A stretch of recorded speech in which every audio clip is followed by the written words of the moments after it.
Morning of the Giraffe. Frank Rooney had been the manager of the Shop and Save for 38 years, and he wasn't retiring anytime soon. He was only 60 years old, he was in good health, and even though business had fallen off in the last few years, he was still making enough money to keep the bills paid on time. And then the giraffe came. He wasn't a particularly obtrusive giraffe. He was actually quite all right with staying in the background, or at least it would have been. But it was large, very large, and it was blocking the sidewalk in front of the Shop and Save, while calmly doing irreparable damage to the leaves of Margaret's favorite crepe myrtle. Frank had, in the years of his tenure, endured across the street and down the block competition, one fairly mild earthquake, taxes, and a basement flooding in '86. This list is not particularly in order of prioritized catastrophe, nor is it conclusive. It is, however, indicative of the deep and abiding truth that Frank Rooney was a man of decision and determination. His wife was the same way. Margaret Rooney had been the manager of the little flat above the Shop and Save for 34 years, 35 come next April. She had endured the care of every disease known to childhood multiplied by 8, 2 dogs, 6 cats, and several hamsters, Frank complaining about taxes, and that same basement flooding in '86. The earthquake occurred before she and Frank were married. Obviously, like attracts like. Margaret Rooney was indeed a woman of decision and determination. That being unequivocally established, neither one of them had ever expected to prove this during a giraffe encounter. Margaret was the first thing Frank called out upon noticing the giraffe. It would have been rather hard not to notice the giraffe. As I said, it was blocking the sidewalk in front of the store and was therefore in full view of the front windows whose blinds Frank had been raising when he looked outside. "Oh, sweet heaven, have mercy on us," was the first thing Margaret called out when she hurried around the counter to see what had startled her husband.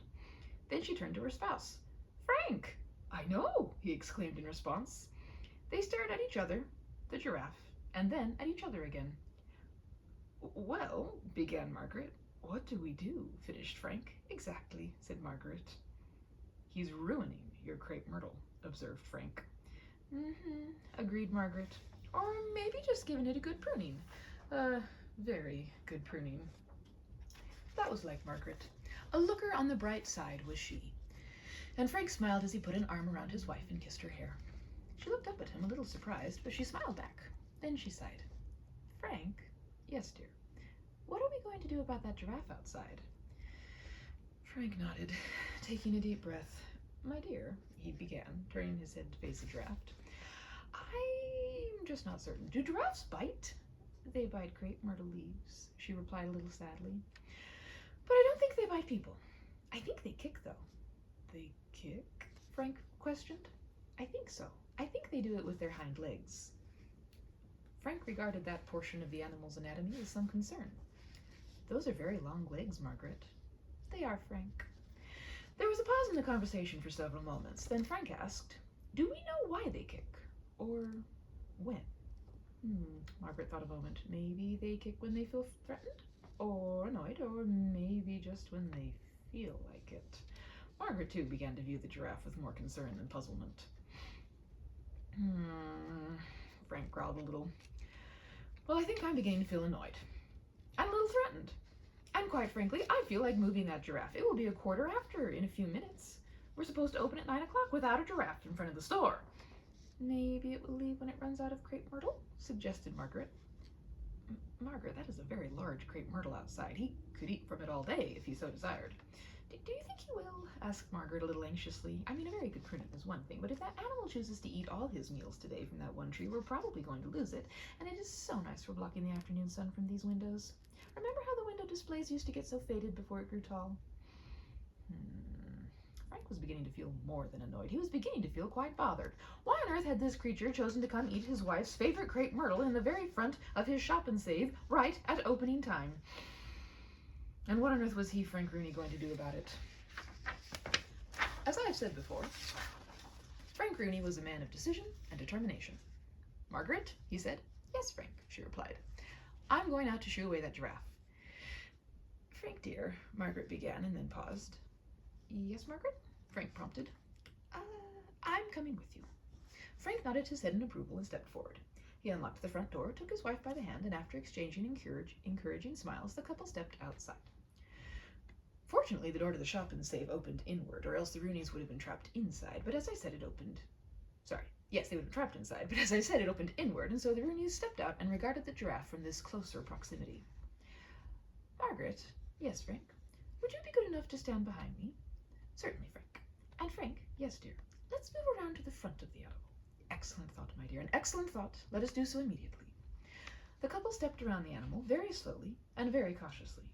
In doing so, they became aware of something that had escaped their notice before. A small crowd had collected on the sidewalk and in the street a safe distance from the giraffe. No, a small crowd had collected on the sidewalk and in the street, a safe distance from the giraffe, but very obviously because of it. Oh dear, Margaret, this animal has begun to obstruct traffic, Frank whispered in concern. It's a good thing we came out, dear. We will shoot him out of the way and enable these good people to be about their business. Yes. With renewed determination, Frank continued walking around the animal. He smiled at a few of the crowd who were near to himself and his wife. It's all right, ladies and gentlemen. The sidewalk will be cleared in a matter of minutes. There was some hushed muttering amongst the crowd at those words, but Frank and Margaret took little notice. They had now reached the front of the giraffe, and their moment had come. They were still quite some feet from the animal, but Margaret stepped a little behind Frank, and the two of them began to suggest to the giraffe that the time had come for him to feast elsewhere. All right, Mr. Giraffe, Frank began. Shoo! Yes, Mr. Giraffe, do please go away. Shoo! Added Margaret. The giraffe seemed to sense an agitation from below. It removed its head from the leafy heights of Margaret's crepe myrtle and looked down to regard the couple addressing it. Yes, that's it. We're talking to you, you great spotted beast. Now kindly depart. Shoo! Declared Frank. Hey, Pop, we've called animal control. They'll be here in a while. Just leave the thing alone until they come, suggested Frank's present across the street competition. Frank, dear, whispered Margaret, but he didn't hear her as he turned to respond to the above statement. That is good to learn, and I look forward to their arrival, but as you say, it will be an undetermined time from now, and at present the animal is obstructing the entrance to my place of business. That is not a difficulty for you, but it is a matter of some importance to me.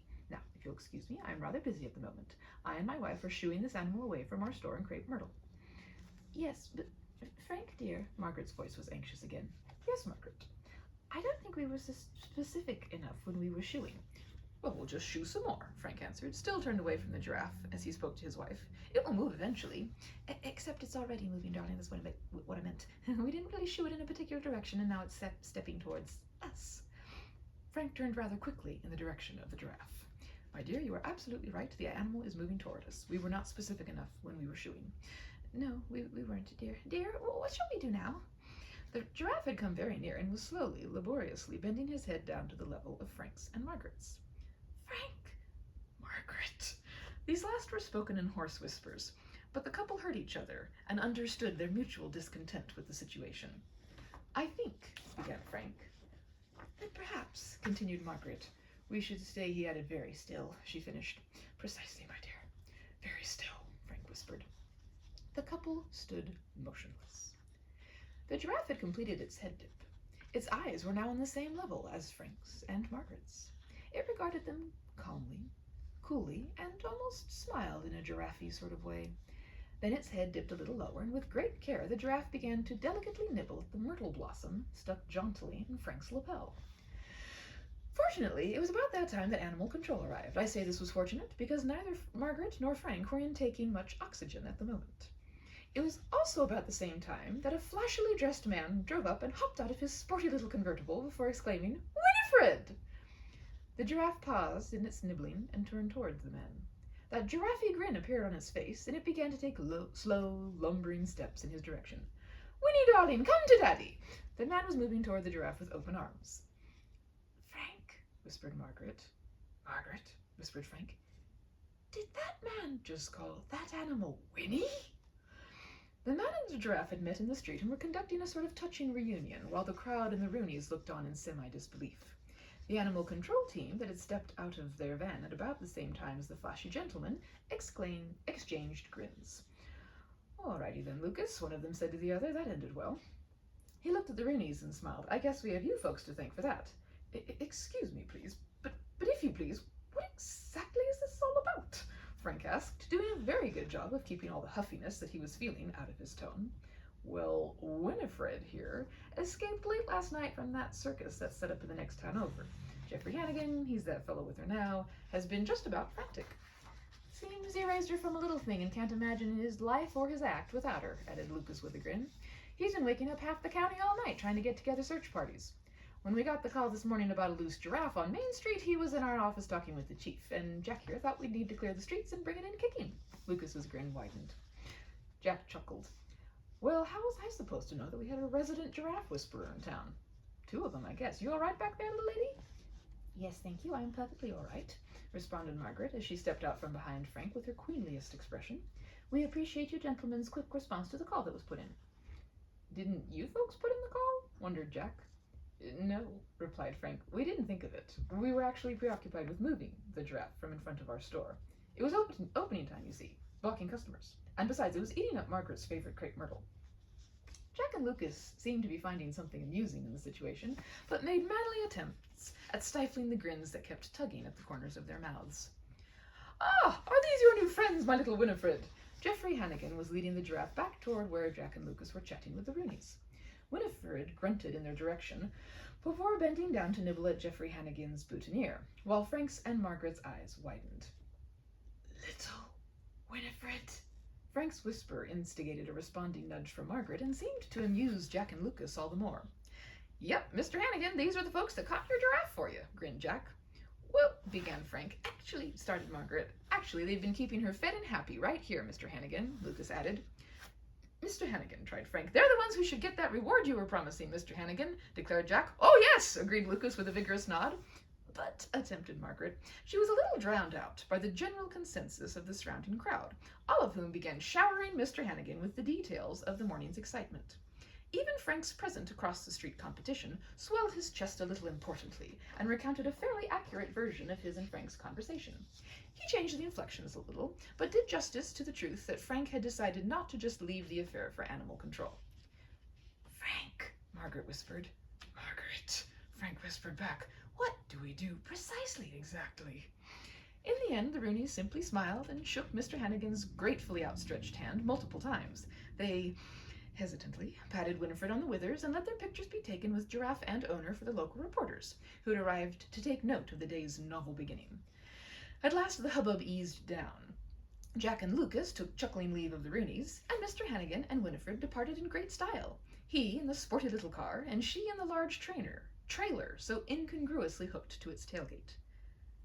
Margaret? Yes, Frank? It has been a very long morning. It has, Frank. And, Frank? Yes, dear. We still haven't opened the store, darling. Frank sighed. Very true, dearest. Very unfortunately true. He put an arm around his wife as they stepped inside the shop and save. Sadly shaking his head, Frank reached over with his other arm and turned the sign hanging in the window so that it read, Open, from the outside of the store. But Frank? Yes, Margaret. You saved my crepe myrtle. She smiled admiringly up at her husband. And Frank smiled too. How very like his dear wife. A looker on the bright side was she. And it wasn't as if the business suffered from the morning's unrest. For the next few weeks, customers abounded in the shop and save. After all, the citizens of the town were just as subject to celebrity fever as the rest of the world. For a moment, the Rooneys were definitely local celebrities, not soon to be forgotten. They certainly weren't forgotten by Mr. Hannigan, who had been certain to note down their address even in the midst of his reunion with Winifred. A very generous check arrived in the mail one day, much to Frank's and Margaret's surprise. How very nice of that kind young fellow, Mr. Hannigan, said Frank and Margaret. And they deposited the check with the rest of their retirement savings. They'd always been quite adamant about adding to those savings over the years. A retirement plan was very important, especially at their age. Even though Frank had only been the manager of the shop and save for 38 years, and wasn't retiring any time soon. The end.